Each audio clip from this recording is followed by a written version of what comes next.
हम लोग आज भगवत गीता के 13वें अध्याय के 27वें श्लोक को देख रहे हैं। सबको मिल गया श्लोक?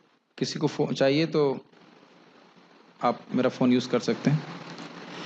और एक भक्त माइक पे बोलिए, यावत् संजायते किंचित् यावत् संजायते किंचित् सत्वं स्थावर जंगमम् सत्वं स्थावर जंगमम् क्षेत्र क्षेत्रज्ञ संयोगा क्षेत्र क्षेत्रज्ञ संयोगात् तद्विद्धि भरतर्षभ। तद्विद्धि भरतर्षभः। तो भगवान यहाँ कह रहे हैं यावत् संजायते किंचित सत्वम। सत्वम मतलब जो कुछ भी अस्तित्व में है इस जगत में, जो कुछ भी जहां तक भी तुम देख रहे हो या जो नहीं भी देख पा रहे हो, जो कुछ भी अस्तित्व में है, चाहे वो स्थावर में हो चाहे वह जंगम में हो। स्थावर मतलब जो एक जगह स्थिर हैं, जंगम मतलब चलने वाले। वो क्या है? क्षेत्र और क्षेत्रज्ञ के संयोग हैं। क्षेत्र क्या है? इदम शरीरम क्षेत्रम अभिधीयते, इस शरीर को क्षेत्र कहते हैं। और क्षेत्रज्ञ कौन है? आत्मा और परमात्मा, जानने वाला। तो इसमें, इस जगत में कहीं कुछ देख रहे हो तो क्षेत्र और क्षेत्रज्ञ का संयोग ही है। ये जानो हे भरत शर्मा, मतलब भरतवंशियों में श्रेष्ठ। क्या श्लोक का समझ में आ गया? दिख रहा है श्लोक आपको जीवन में? जीवन में दिख रहा है? मेरे शरीर को देख रहे हैं तो कौन कौन दिख रहा है? शरीर दिख रहा है।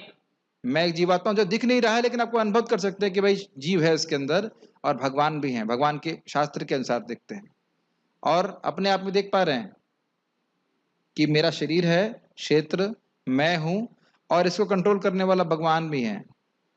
मच्छर में दिख रहा है, मक्खी में, गाय में। आप समझ में आ रहा है कि शास्त्र को न सिर्फ केवल सुनना मात्र है, हमें देखने का अभ्यास भी करना चाहिए। हाँ, ये सब सही बोल रहे हैं। और जो नहीं देख पाते वो क्या देख रहे हैं? ये शरीर है, मैं ये शरीर हूं, ये शरीर है। क्षेत्रज्ञ को नहीं पकड़ पाते। समझ रहे हैं कि नहीं समझ रहे?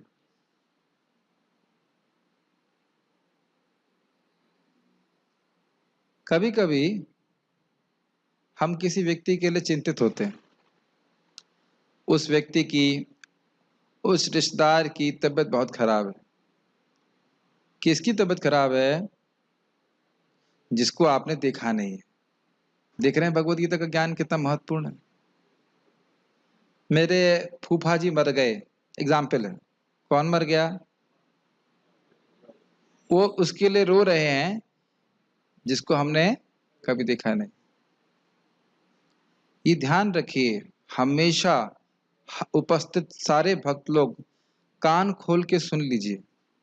आप इस जगत के नहीं हैं और ना आपको इस जगत में रहना है, ना इस जगत में रहने का प्लान बनाइए। और इस जगत में किसी भी व्यक्ति के लिए आपको इस प्लान को चेंज नहीं करना है। जैसे कोई व्यक्ति को दारू की लत लग जाती है तो परिवार चाहे भाड़ में जाए, वह दारू पीना नहीं छोड़ता, चाहे पत्नी आत्महत्या कर ले या चाहे कुछ भी कर ले। देखे हैं कि नहीं? एकदम कन्विंस हो जाइए, भगवत गीता को केवल बोलना नहीं है, जीवन में धारण करना, चाहे कुछ भी हो जाए। मुझे भगवान की चरणों की प्राप्ति करनी है, वही मेरे असली माता पिता हैं। वही बहुत दुखी हैं कि मैं यहाँ पे दुख भोग रहा हूं। और उसी प्रकार से, और यदि मैं अपना कल्याण करूंगा तो मेरे जितने भी रिश्तेदार हैं उनका कल्याण अपने आप ही हो जाएगा। मैं खाली इस बात पे बोल रहा हूं कि क्षेत्र और क्षेत्रज्ञ को देखने की शक्ति हमें जागृत करनी पड़ेगी। किसके माता पिता बीमार नहीं होंगे? किसके माता पिता मरेंगे नहीं? आप कम से कम यहाँ तो गुरु को मारने के लिए बोल रहे हैं भगवान, अपने माता पिता को मारने के लिए तो नहीं बोल रहे हैं ना।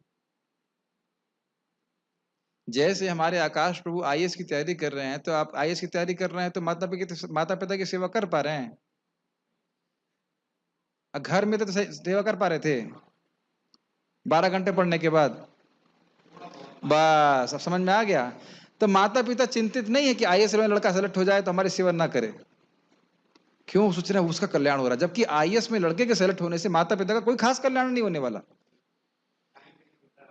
नहीं नहीं नहीं, आप समझ नहीं पाए। अगर आप आईएएस में सेलेक्ट हो जाते हो तो इसका अर्थ ये नहीं कि आपके माता पिता कुछ फायदा, कुछ भी फायदा नहीं होगा। केवल उनको एक भावना हो जाएगी कि मेरा लड़का आईएएस सेलेक्ट हो गया, बस। लेकिन अगर आप भक्त बनते हैं, यदि आप भगवान के धाम चले गए, भगवान करे चले जाएं, तो आपके माता पिता तो निश्चित चले जाएंगे। तो ये हमेशा हर भक्त को कन्विंस रहना चाहिए कि मैं अगर भक्ति कर रहा हूं या कर रही हूं, तो उससे मैं अपने माता पिता का परम कल्याण कर रहा हूं। वैसे देखा जाए तो हिरण्यकशिपु भी डिप्रेस हो रहा था कि मेरा लड़का भगवान विष्णु का भक्त बन गया, कहीं मुझे मार न दे। लेकिन वही भक्त, वही प्रहलाद उनके उद्धार कारण बन गया। और ये हमें जानना पड़ेगा कि अगर हम भक्तों के संग में नहीं रहेंगे तो यह शक्ति हमारे पास नहीं रहेगी। ये चर्चा आज हम नहीं कर रहे होते कि क्षेत्र और क्षेत्रज्ञ से पूरा जगत बना हुआ है, अगर हम घर में बैठे होते। केवल क्षेत्र की चर्चा होती है जगत में, क्षेत्रज्ञ की चर्चा होती है, साइंटिस्ट भी नहीं करता। तो इसलिए इसको हमें जीवन में धारण करना है। श्लोक को देखना है कि क्षेत्र और क्षेत्रज्ञ है। लोग जीव कुछ समय के लिए शरीर में है, चाहे कोई कोई भी जीव हो, कुछ समय के बाद दूसरे क्षेत्र में वह चला जाएगा। ये देखने की शक्ति होनी चाहिए। पढ़ते हैं आगे। देखिए, भगवत गीता पढ़ते हैं तो एक बहुत अच्छी बात है कि शोक दूर हो जाता है। आप देखेंगे ये है, हमें ये नहीं प्राप्त हुआ, ये हो गया, ये नुकसान हो गया, वो नफा हो गया, कुछ भी नहीं। तो बहुत अच्छा लगता है। हे भरतवंशियों में श्रेष्ठ, ये जान लो कि चर तथा अचर जो भी तुम्हें अस्तित्व में दिख रहा है, वह कर्म क्षेत्र तथा क्षेत्र के ज्ञाता का संयोग मात्र है। ये समझ में आ रहा है? कर्म क्षेत्र क्या है? शरीर। और उसका ज्ञाता कौन है? आत्मा। ठीक। गीता भूषण टीका। अब अनादि संयुक्त प्रकृति और जीव के वियोग के अनुसंधान के लिए इन दोनों के संयोग के द्वारा कहां तक सृष्टि हुई है, इसको इस श्लोक के द्वारा भगवान कह रहे हैं। समझना चाहिए इसका अर्थ। अनादि संयुक्त जीव, अनादि संयुक्त प्रकृति और जीव, ये समझ रहे हैं इसका अर्थ। कोई शुरुआत नहीं है कि आप मालूम करो कि कब जीव प्रकृति के संसर्ग में आया। आप कब इस शरीर को, कब से इस भौतिक शरीर को धारण कर रहे। इस भौतिक शरीर का मतलब ये शरीर नहीं जो अभी प्राप्त है। अनंत समय से हम विभिन्न शरीर प्राप्त कर रहे हैं और आप ये डेट फिक्स नहीं कर सकते कि कब आए। तो यह देखना, जब आप ये हम देख पाएंगे कि जीव प्रकृति से अलग है और जीव प्रकृति का संग कर रहा है, तो इनको अलग करने की योजना आप बना पाओगे या विचार करोगे योजना कैसे बनाया जाए।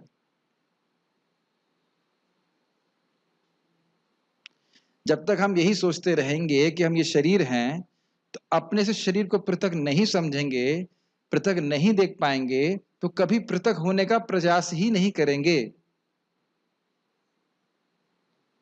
नहीं समझ में आ रही बात? इसीलिए कह रहे हैं कि वियोग के अनुसंधान के लिए किस प्रकार से जो जीव प्रकृति अलग है उसको प्रकृति से बाहर निकाला जाए, छाना जाए। जैसे आटा में चोकर होता है, तब जब जानेंगे कि आटे में चोकर है और चोकर छानना है तो छलनी लगाएंगे। समझ में आ रहा है ना? उसी प्रकार से पहले समझना होगा कि मैं ये शरीर, इस शरीर से भिन्न हूं। श्रवण करके फिर अनुसंधान कर पाएंगे। अनुसंधान मतलब रिसर्च कर पाएंगे कैसे मैं अपने आप को शरीर से अलग देख पाऊं। बहुत कठिन हो रहा है। भगवत गीता कठिन है ही, क्योंकि सब लैंग्वेज ही फिलोसफिकल है। इन दोनों के संयोग के द्वारा कहां तक सृष्टि हुई है, इसको इस श्लोक के द्वारा भगवान कह रहे हैं। मतलब इस जगत में जहां कुछ भी हो रहा है उसको देखना इस प्रकार से, जीव और क्षेत्र क्षेत्र का संयोग है और उनको विविक्त, विविक्त का शब्द होता है, अर्थ होता है अलग, पृथक, देखने की दृष्टि को जागृत करना। जैसे ये दृष्टि को जागृत करने कर समझे, इसका अर्थ क्या है? जैसे आप गाड़ी चला रहे हैं, गाड़ी में बैठे हैं, सॉरी, लेकिन यदि गाड़ी में कुछ खराब है तो ड्राइवर गाड़ी की खराबी को आपसे अलग तरह से देखता है। मैकेनिक गाड़ी की खराबी को हमसे अलग तरह से देखता है, वह ज्ञान की दृष्टि से देखता है कि इसमें क्या खराबी है। उसी प्रकार से भक्त को भगवत गीता को श्रवण करके देखना चाहिए अपने को सूक्ष्म और स्थूल शरीरों से भिन्न। ये सब बहुत इंपॉर्टेंट है, अभी आने वाला है।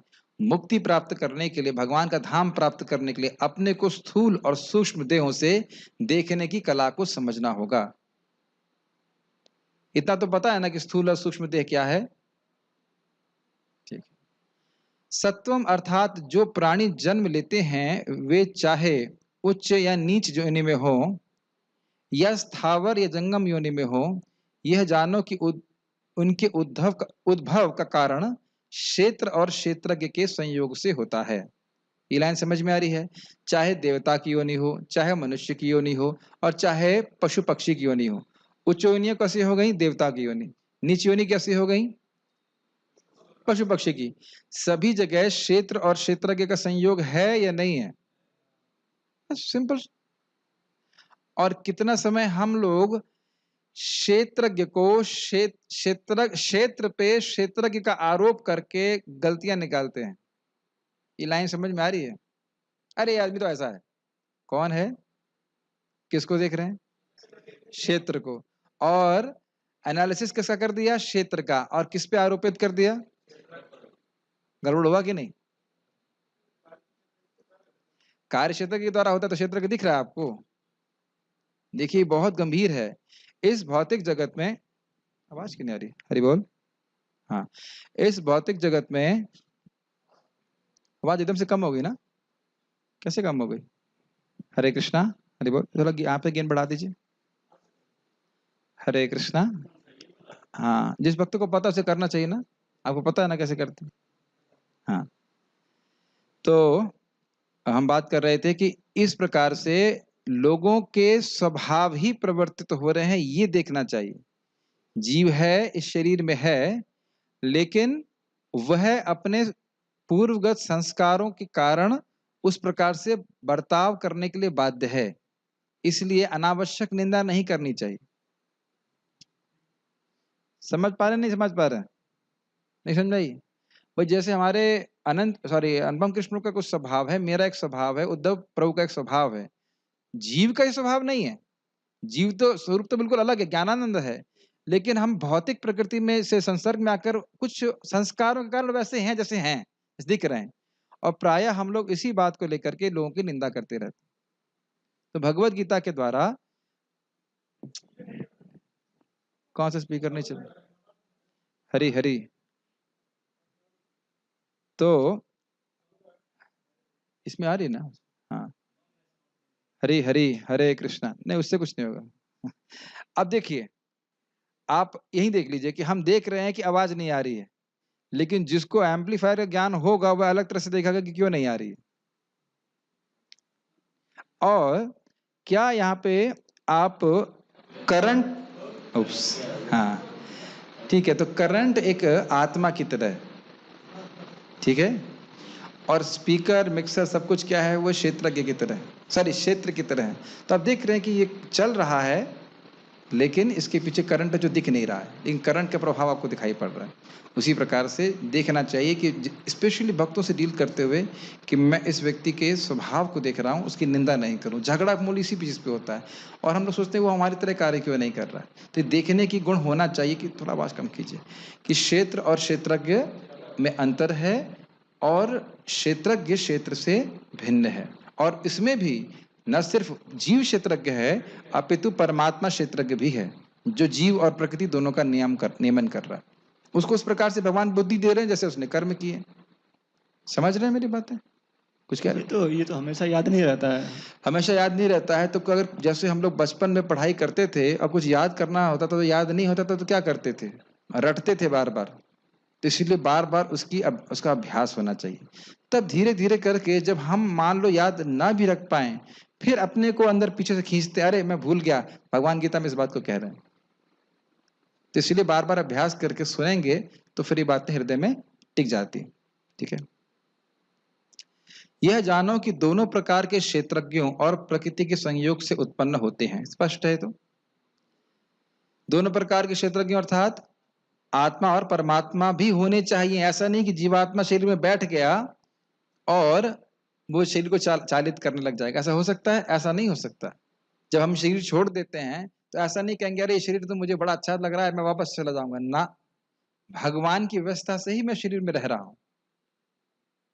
मैं शरीर में अधिष्ठित हूं, मेरी इच्छाओं के द्वारा मैं इसके द्वारा मैं भोग प्राप्त कर रहा हूं, लेकिन इसके लिए मैं स्वतंत्र नहीं हूं। ये बात समझते हैं? तो ये बात यहां बोल रहे हैं कि ऐसा नहीं है कि कोई व्यक्ति इंडिपेंडेंट है, स्वतंत्र है शरीर को चलाने के लिए। तो जीव के साथ साथ भगवान भी यहाँ पे है। ईश्वर के द्वारा जीव और प्रकृति को प्रवर्तित किया जाता है। इसका अर्थ क्या है? जीव महाविष्णु में सुप्तावस्था में रहते हैं, पता है। प्रकृति भी सुप्तावस्था में रहती है। दोनों को जागृत करने का कार्य कौन करता है? भगवान करते हैं, महाविष्णु करते हैं। तो इसी को कहा जाता है प्रवर्तन करना। प्रवर्तन करना, जैसे मान लीजिए पंखा बंद किया हुआ है, तो अगर पंखा बंद है तो पंखा कब चालू होगा? जब आप चालू करेंगे। ऐसा नहीं कि अपने आप चालू हो जाएगा। अभी लग रहा है कि अपने आप चल रहा है,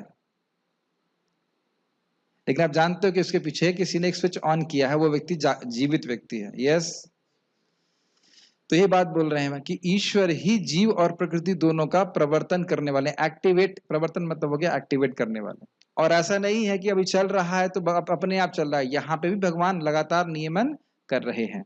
मया दक्षिण प्रकृति सूयते सचराचरम। उसके उपरांत जीव और प्रकृति परस्पर बंध जाते हैं। जब जीव प्रकृति का संग करता है, एक बार भोग करने लगता है, तो फिर उसमें आसक्त हो जाता है और एक के बाद एक वह शरीर धारण करता जाता है। क्लियर है? यह समझना चाहिए कि जीवों के देह की उत्पत्ति के द्वारा इस भौतिक जगत में प्राणियों की कोट अनकोट सृष्टि होती है। इसका अर्थ क्या है? देखिए, जब सृष्टि होती है तो हम सब लोग को शरीर दिए जाते हैं, और वह कैसे दिए जाते हैं? पिछली सृष्टि में जो हमारे कर्म थे, हमारी इच्छाएं थी, उसके अनुसार। ठीक, ये सामान्य सृष्टि की धारणा से अलग है, जिसमें वो कहते हैं कि एक कोशिका जीव था, उससे फिर दूसरा को डबल कोशिका या फिर मल्टीपल कोशिका जीव है। ये नहीं, एक साथ पूर्व सृष्टि के अनुसार, पूर्व सृष्टि से पहले हमारी जो इच्छा और कर्म थी उसके अनुसार हमको शरीर प्राप्त होते हैं।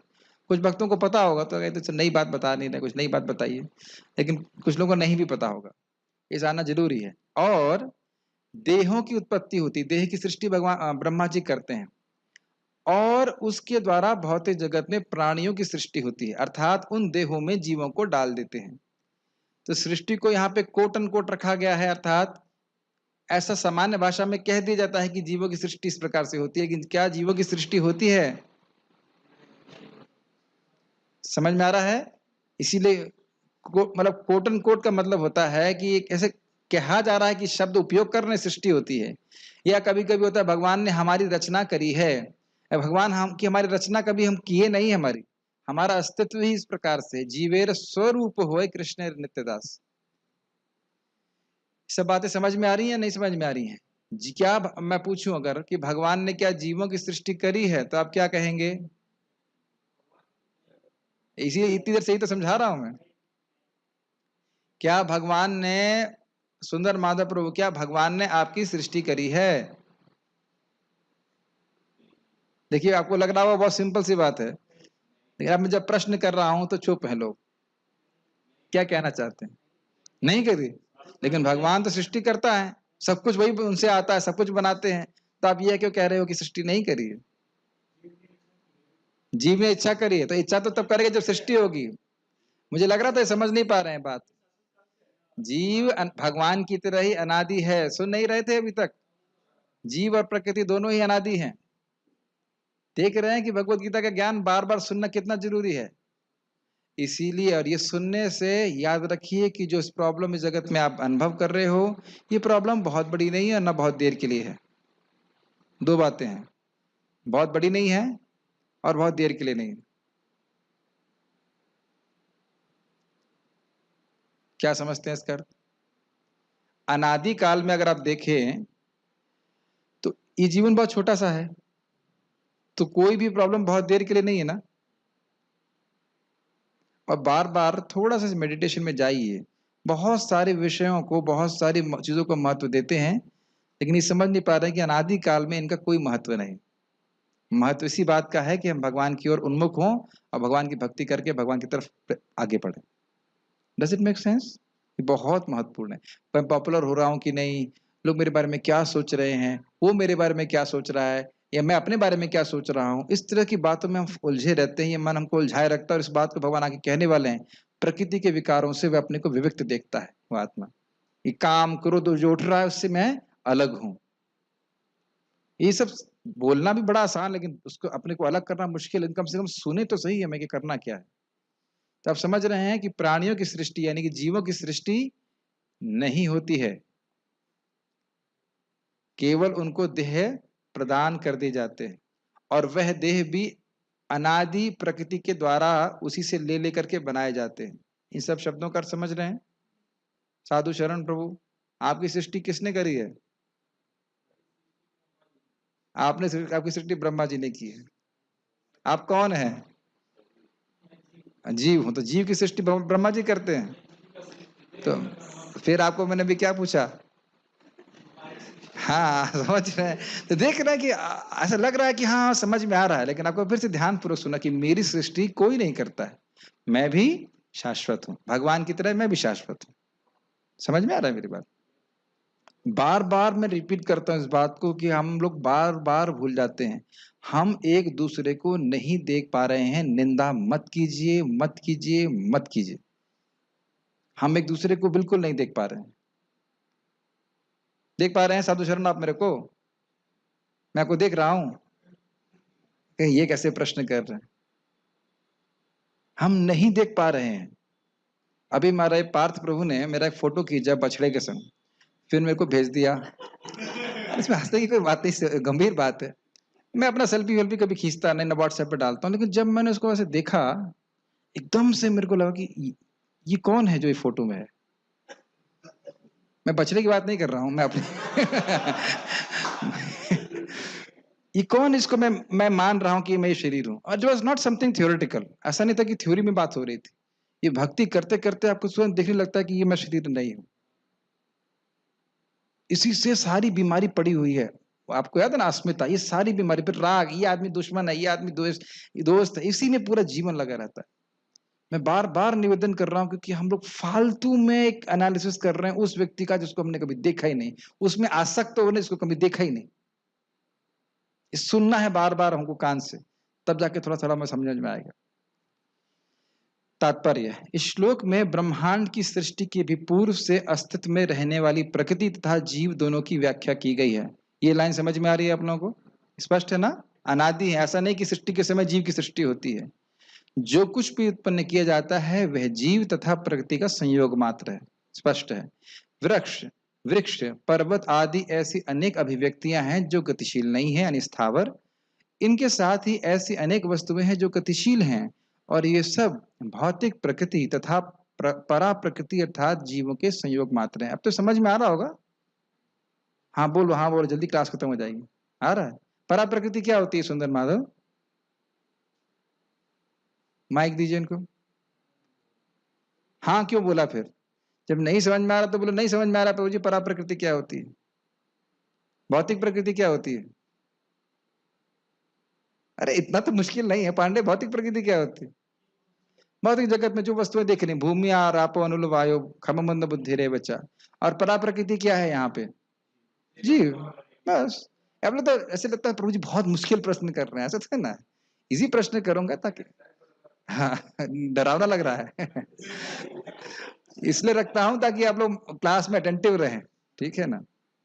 तो ये तो बात, वही बात हम टीका में पढ़ रहे थे, बात स्पष्ट है। भौतिक प्रकृति है, जीव है, जो कि परा प्रकृति है। परा प्रकृति इसका मतलब सचेतन है, वो चेतना है, उसके पास ज्ञान शक्ति, वह अनुभव कर सकता है, उसका संयोग मात्र है। हमारे एक बहुत अच्छे प्रभुपाद जी के शिष्य हैं, उनका नाम है वैशेषिका प्रभु। तो जब वो किताब वितरण करते हैं तो लोगों से पूछते हैं, ऐसे बोलते हैं किसी को, व्यक्ति को विदेश में, यू लुक सो स्पिरिचुअल, आप बहुत आध्यात्मिक लग रहे हैं। तो व्यक्ति चाहे वो एक नंबर का पापी हो, हाँ yes yes would you like to share secret with me, ऐसे करके बातचीत करते हैं। फिर उसके बाद वो उनका थोड़ा मित्र बन जाएगा तो उसे किताब देते हैं। तो दूसरा भक्त बोला कि तो हमें इस प्रकार से उनकी महिमा मंडन करना चाहिए। तो कहते नहीं, मैं महिमा मंडन नहीं कर रहा था, मैं सत्य बोल रहा था कि आप किसी को आंखों में देख रहे हैं, किसी की आंखों में देख रहे हैं, तो आपको देख पा रहा है, आश्चर्य की बात है कि नहीं? फोन, सब लोग अपने फोन को देखिए एक बार। फोन आपको देख रहा है, मैं आपको देख रहा हूं, और आप मुझे देख रहे हैं। कितने आश्चर्य की बात है ना? ये आश्चर्य हमको लगता नहीं है, छोटे सा पॉइंट है, लेकिन आश्चर्य है ना कि मैं आपको तरफ देख रहा हूं, तो प्रभु जी भी मेरी तरफ देख रहे हैं। और ये स्पीकर, ये माइक, ये लैपटॉप नहीं देख रहा। तो ये अनुभव करने वाला जीव है, इसको समझना चाहिए। परा प्रकृति जीव के स्पर्श के बिना कुछ भी उत्पन्न नहीं हो सकता। भौतिक प्रकृति तथा आध्यात्मिक प्रकृति का संबंध निरंतर चल रहा है और यह संयोग परमेश्वर द्वारा संपन्न कराया जाता है। ये भी पढ़ा था अभी हमने, दोनों को प्रवृत्त करने वाले भगवान हैं। अतएव वे ही पर तथा अपरा प्रकृति के नियामक हैं। सुंदर माधव प्रभु, पर प्रकृति मतलब,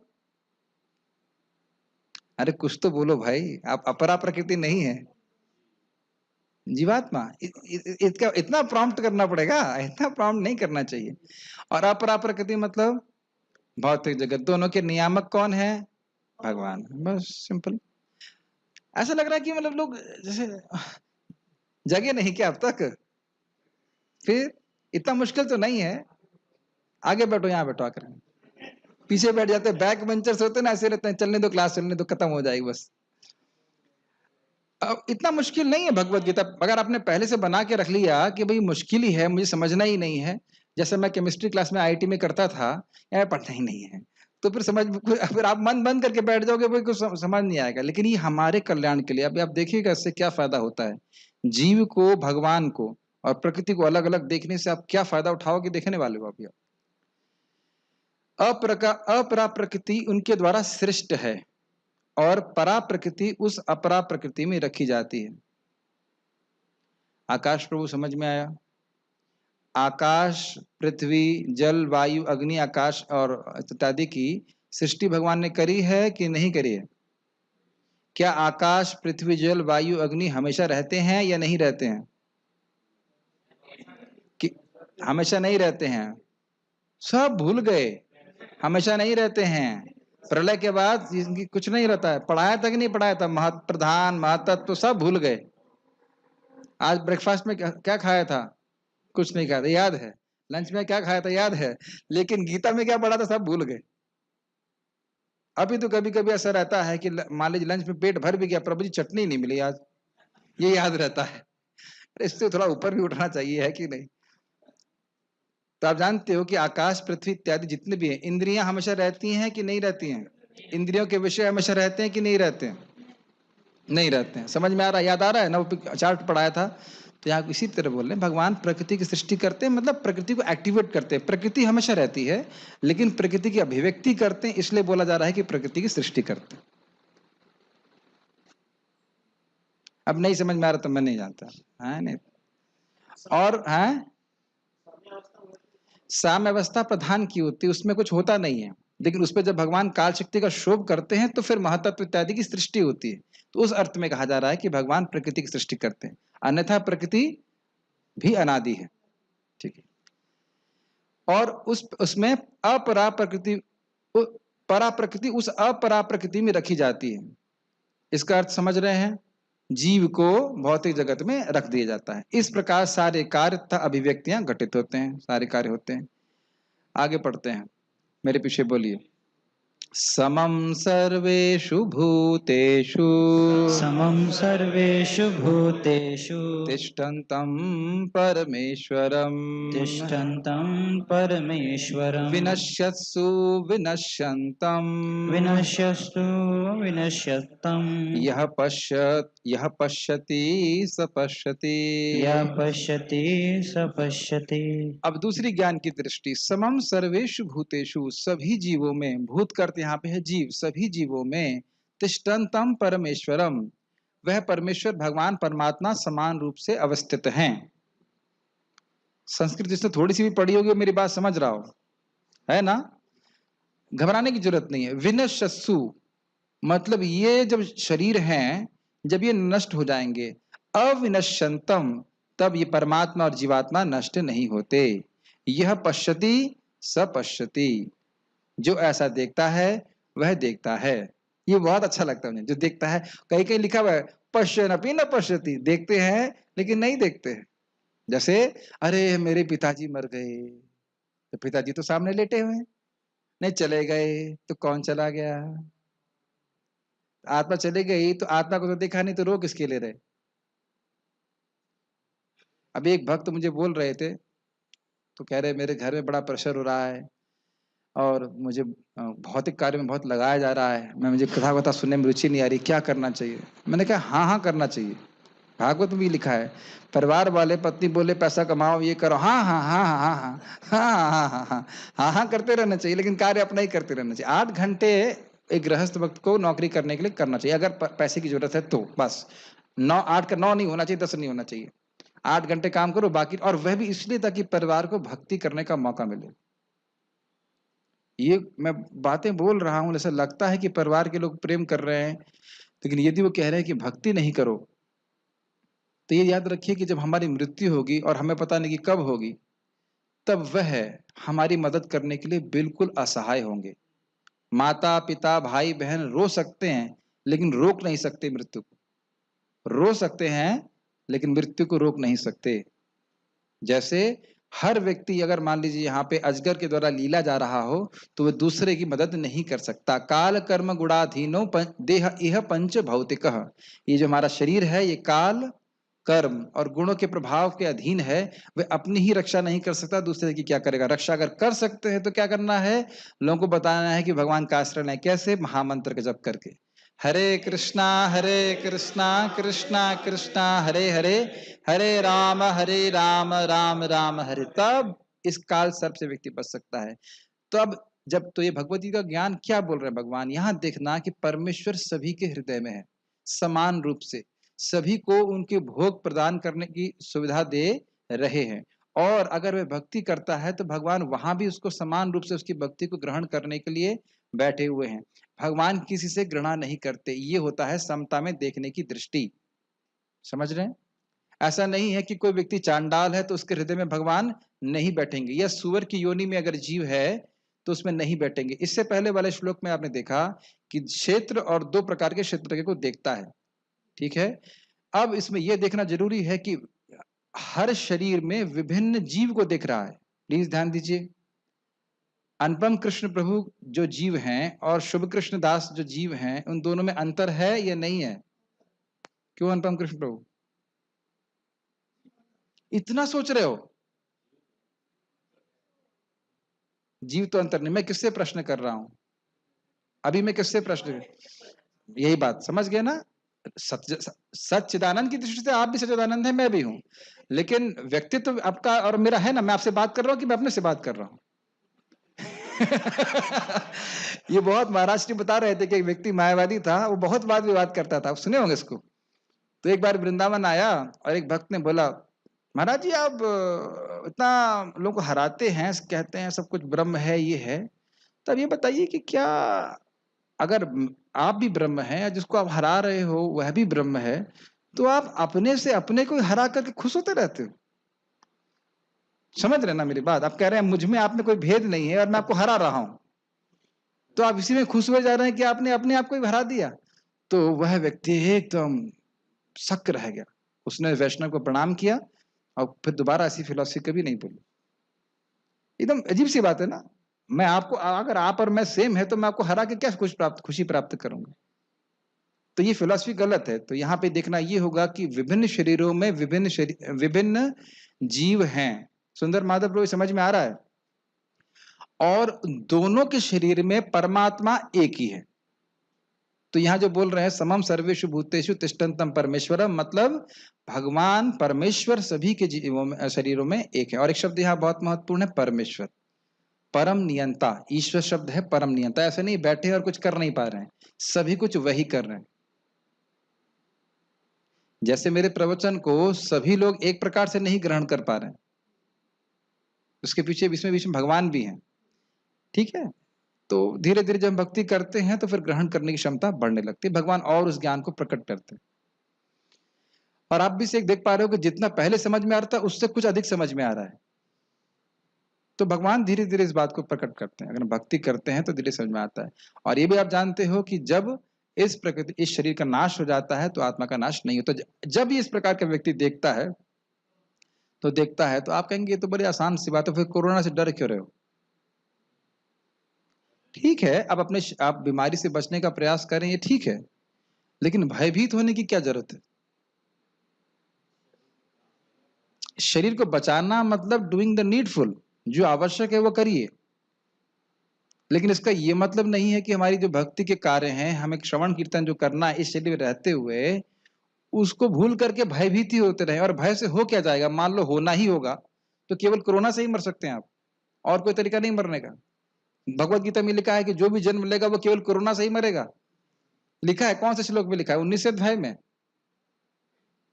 हार्ट अटैक से नहीं मर सकते फिर? और मर सकते हैं, मर सकते हैं आकाश? बिल्कुल मर सकते हैं हम लोग।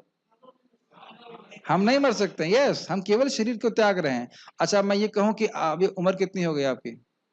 20। 1 साल बाद और आप 3 बार मर चुके हो, मानोगे? यस, देहांतर होता है, रोते हो आप। तो ये हो क्या रहा है? क्योंकि हम लोग या सामान्यतः लोग भोगाविष्ट हैं, इस कारण से भावना बहुत बढ़ गई है कि मैं शरीर हूं। जब हम इंद्रियां संयमित करते हैं, जब करते हैं, भक्ति करते हैं, तो अपने आप को इस शरीर से भिन्न देख पाते हैं। अब मान लो भूकंप आएगा तो सब लोग घबराएंगे, स्वाभाविक सी बात है। लेकिन मेरे को एकदम अनुभव है, जब इस दिन मेरे को डेंगू हुआ था, मुझे लगा था बस शरीर छूटने वाला। ठीक, इट वॉज जस्ट नॉर्मल। सनक सनातन बता रहे थे, वो गंगा जी में गए थे, क्या कहते हैं, बोट राफ्टिंग करने के लिए, तो डूब रहे थे। कहते हैं ओके। ओके। ऐसा कपड़ा चेंज कर, ओके ये गंदा हो गया, चलो नेक्स्ट। ओके,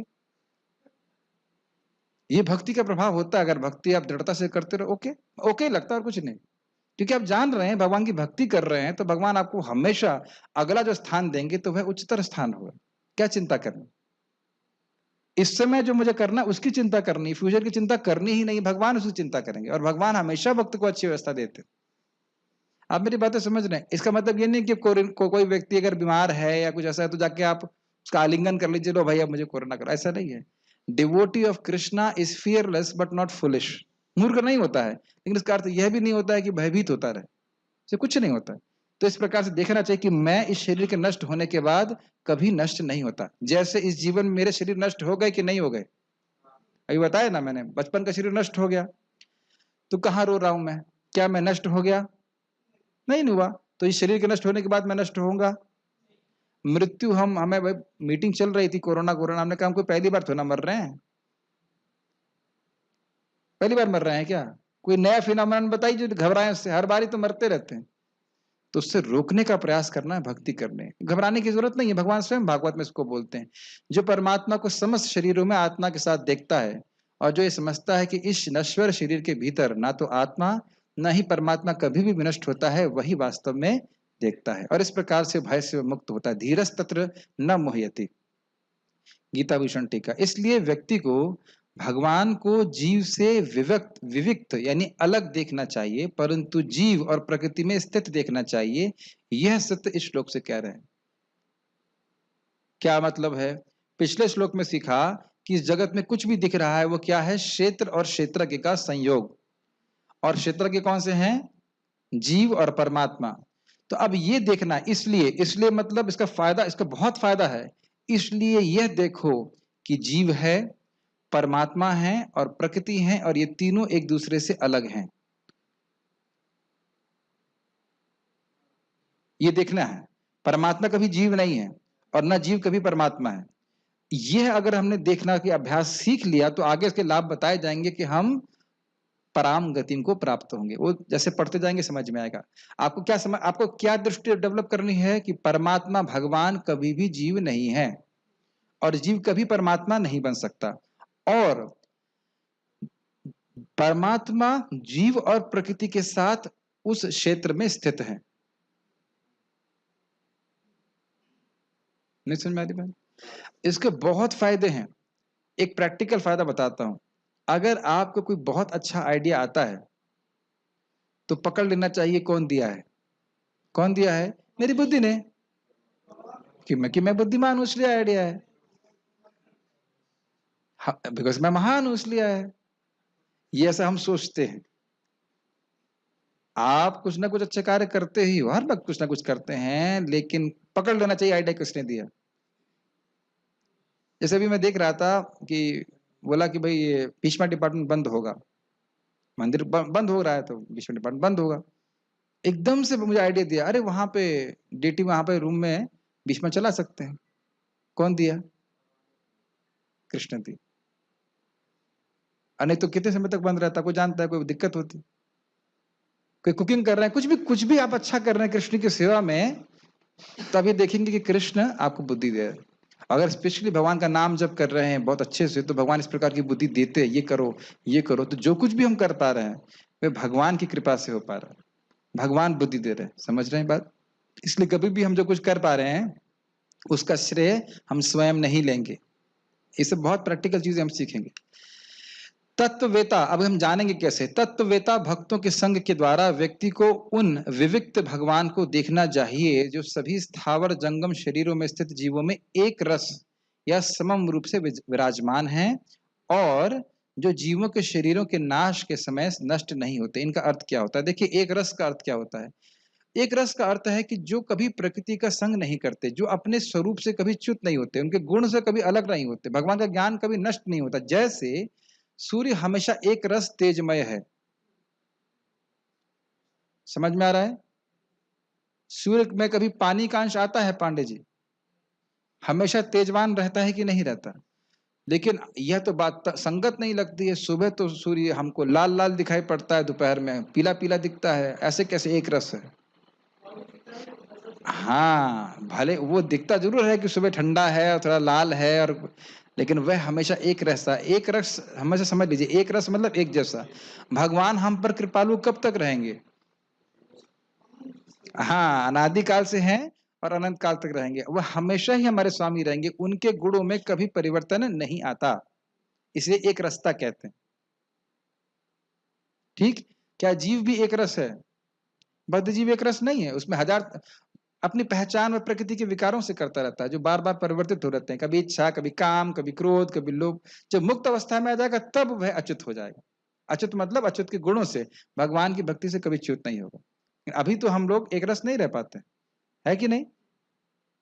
तो ये बात है। तो यानी एक रस का अर्थ है कि किसी के भी शरीर में है तो उसके शरीर में रहने से उनको कोई कष्ट नहीं है और कोई उद्विग्नता नहीं है। अरे कहाँ सूअर के शरीर में फंस गया, मैं ये मल खा रहा है, ऐसे कुछ भगवान को उसके भोग करने से कुछ भी फर्क नहीं पड़ता है। ये मतलब बोल रहे हैं समम का। ये बात समझ में आ रही है? सुंदर माधव प्रभु, समझ में आ रही है नहीं आ रही? समम का क्या अर्थ है? समान रहते हैं। इसका अर्थ क्या है? एक रस रहते हैं। इसका अर्थ क्या है? हाँ, वह गुणों की, प्रकृति के गुणों का संग नहीं करते।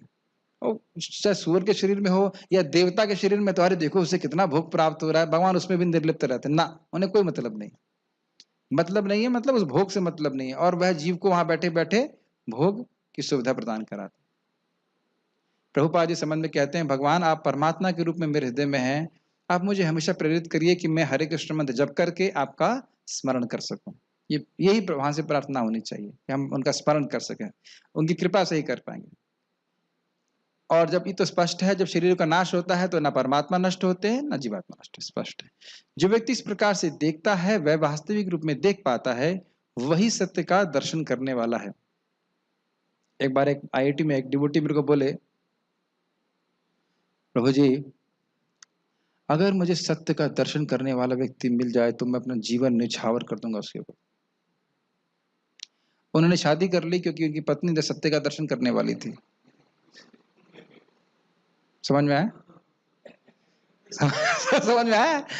अरे भाई, तुम गुरु स्वीकार करके ब्रह्मचारी बनने के लिए कंडीशन डाल रहे हो कि गुरु जी सत्य का दर्शन किए हैं, तुम्हारी पत्नी सत्य का दर्शन किए हैं, क्या जो उसके लिए तुम जीवन न्यौछावर कर दिए?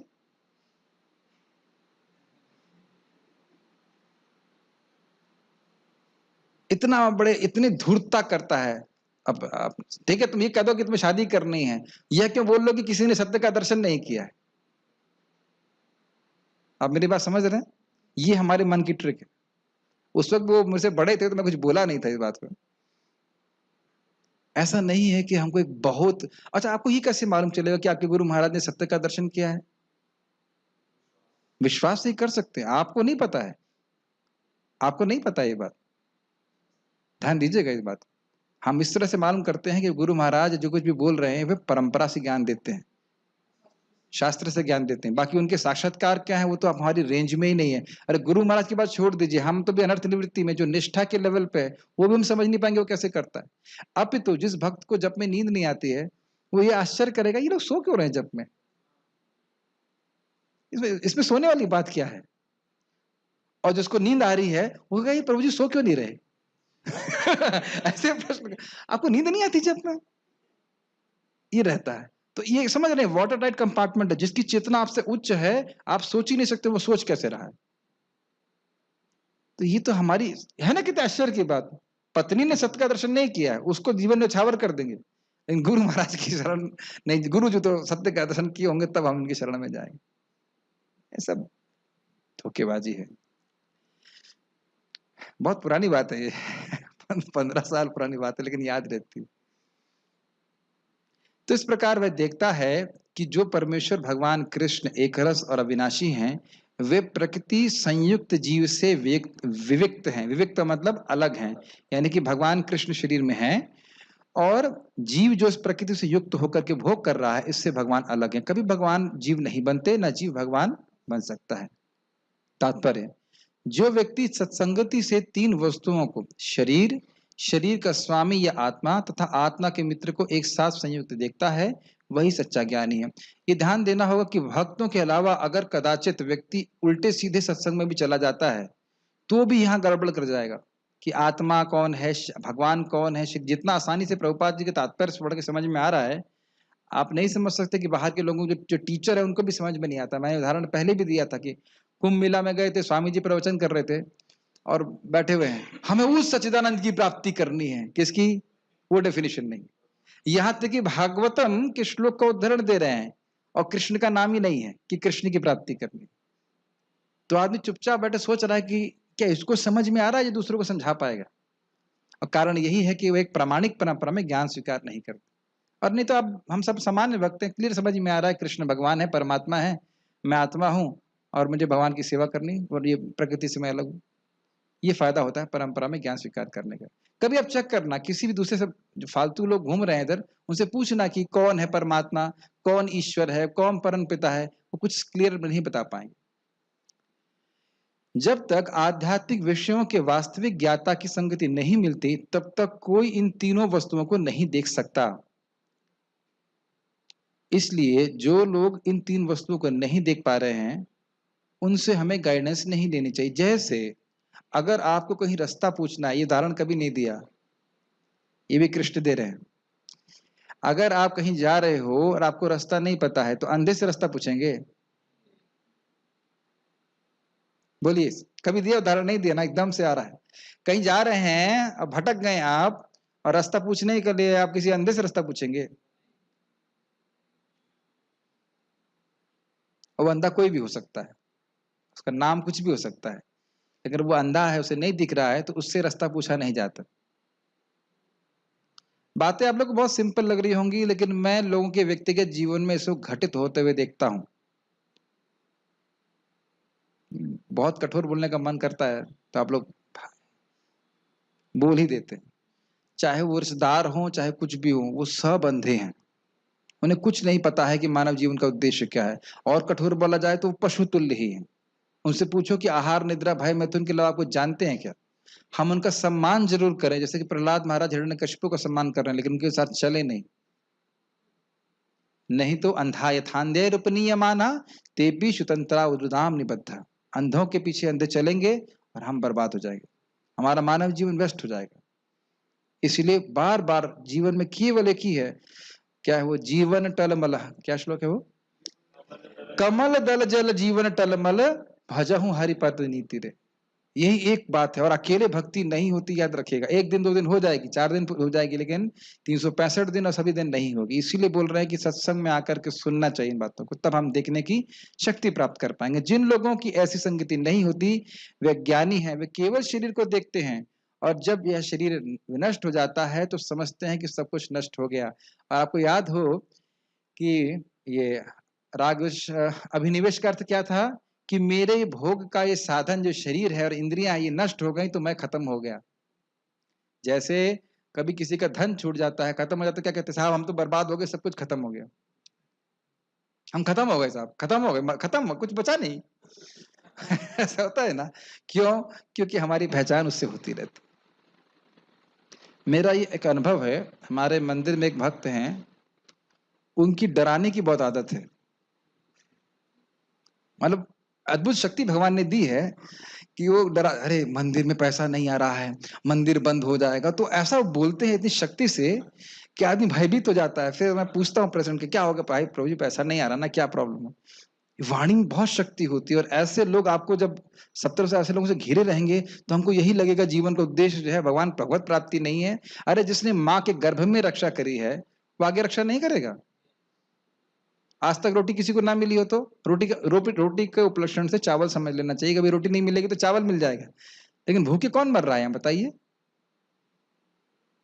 तो इस प्रकार से व्यक्ति को सत्संग में रहना बहुत जरूरी है, असत्संग से दूर रहना चाहिए। तो नहीं तो हम फालतू में डरते रहेंगे। अरे भाई भक्ति भी करोगे या पेट चलाने के लिए भी कुछ करना है? आगे कुछ सोचा है कि नहीं सोचा है? अरे इस जगत में भी तो तुम्हें कुछ बनना है, समाज को क्या मुंह दिखाओगे? ये सब बातें बोलते हैं और बहुत प्रेशर क्रिएट करते हैं। ये श्रवण के द्वारा हमारी बुद्धि को भ्रमित करते हैं। इसलिए सत्संग में रहना चाहिए, लेकिन वास्तविकता यह नहीं है। शरीर के विनष्ट होने पर आत्मा तथा परमात्मा का अस्तित्व बना रहता है और वे अनेक विविध चर तथा अचर रूपों में सदैव जाते रहते हैं। ये तो स्पष्ट है, ये स्पष्ट है आप लोगों को। अरे भाई शरीर नष्ट हो जाएगा तो फिर दूसरा शरीर प्राप्त होगा, फिर इसमें आत्मा परमात्मा रहेंगे। महाराज तो कुछ बोल रहे थे उसके ऊपर, लेकिन अभी अभी याद नहीं आ रहा। बहुत इसमें मजाक से कुछ बोल रहे थे, याद नहीं आ रहा अभी। हाँ, एक बहुत सुंदर बात है। जब वसुदेव जी इसी संबंध में कंस को समझा रहे थे कि देखो भाई, एक कीड़ा होता है, आपने देखा होगा, एक कीड़ा एक पत्ते पे बैठा होता है और उस पे खा रहा होता है, उसके बाद वह दूसरे पत्ते पे जंप करता है, तो जब दूसरे पत्ते को पकड़ लेता है तो फिर इस पत्ते को छोड़ता है। ठीक, या दूसरा उदाहरण दे रहे हैं कि आप एक पांव आगे रखते हो, उसके बाद दूसरा पांव उठाते हो, तो अगला शरीर निर्धारित हो जाता है, तब ये शरीर छूट जाता है। ये बातें समझ रहे हैं? तो अब वो समझा रहे थे, इसलिए आप अपने मृत्यु से इतना भयभीत ना हो। तो कहेंगे अरे भाई मृत्यु से भयभीत क्यों ना हो, मुझे राजा का शरीर प्राप्त हुआ है, राजा का शरीर में जो भोग प्राप्त है, कितना बढ़िया शरीर है, वह तो अन्य शरीरों में नहीं मिलेगा। तो कहते हैं ना, जिस भी शरीर में जीव रहता है उसको वही अच्छा लगता है। मच्छर हो मक्खी हो चाहे कुछ भी, मतलब चिंता मत कीजिए, ये स्थिति है। तो इस प्रकार से बोल रहे हैं कि एक शरीर नष्ट होगा फिर दोबारा शरीर प्राप्त होगा। कभी कभी संस्कृत शब्द परमेश्वर का अनुवाद जीवात्मा के रूप में किया जाता है, क्योंकि आत्मा ही शरीर का स्वामी है और शरीर के विनाश होने पर यह अनियंत्र देहांतरण कर जाता है, इस तरह वह स्वामी है। लेकिन कुछ लोग इस परमेश्वर शब्द का अर्थ परमात्मा लेते हैं। प्रत्येक दशा में परमात्मा तथा आत्मा दोनों रह जाते हैं, वे विनष्ट नहीं होते। जो इस प्रकार देख सकता है वही वास्तव में देख सकता है कि क्या घटित हो रहा है।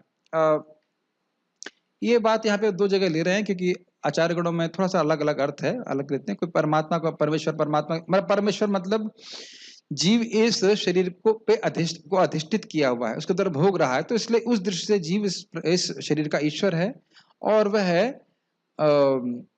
वह इस शरीर के नष्ट होने के बाद नष्ट नहीं होता, ये अर्थ लेते हैं कुछ लोग। और कुछ लोग परमेश्वर का अर्थ परमात्मा लेते हैं। अब इस समय हो गया, तो मैं इस अगले वाले श्लोक को कल देखूंगा। तो यहाँ तक किसी का कोई प्रश्न है अगर, तो मैं ले सकता हूँ, जूम पे चेक कर लेते हैं, किसी का कोई प्रश्न है? चैट्स ओके, किसी भी परा प्रकृति का कोई प्रश्न नहीं है यहाँ पे? और कोई अपरा प्रकृति है जिसका प्रश्न हो? नहीं, ठीक है, तो यहाँ रुकते हैं। श्रीमद् भगवद गीता की जय, श्रील प्रभुपाद की जय।